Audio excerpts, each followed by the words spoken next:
بسم الله الرحمن الرحيم.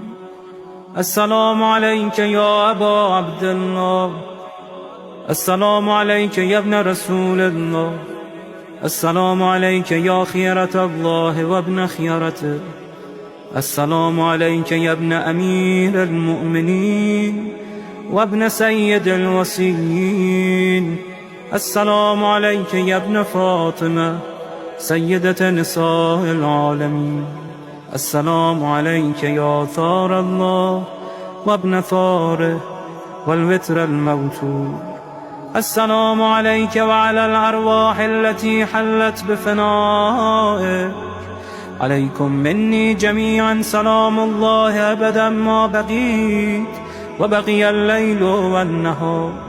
يا أبا عبد الله، لقد عظمت الرزية وجلت وعظمت المصيبة بك علينا وعلى جميع أهل الإسلام، وجلت وعظمت مصيبتك في السماوات على جميع أهل السماوات. فلعن الله أمة أسست أساس الظلم والجور عليكم أهل البيت، ولعن الله أمة دفعتكم عن مقامكم وأزالتكم عن مراتبكم التي رتبكم الله فيها، ولعن الله أمة قتلتكم، ولعن الله الممهدين لهم بالتمكين من قتالكم. برئت إلى الله وإليكم منهم ومن أشياعهم وأتباعهم وأوليائهم. يا أبا عبد الله، إني سلم لمن سالمكم وحرب لمن حاربكم إلى يوم القيامة. ولعن الله آل زياد وآل مروان، ولعن الله بني أمية قاطبة، ولعن الله ابن مرجانة، ولعن الله عمر بن سعد، ولعن الله شمرا، ولعن الله أمة أسرجت وألجمت وتنقبت لقتالك.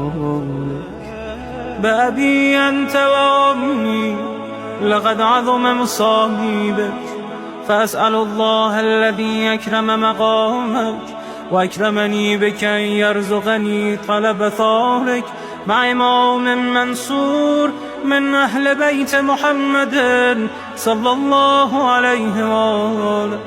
اللهم اجعلني عندك وجيها بالحسين عليه السلام في الدنيا والآخرة.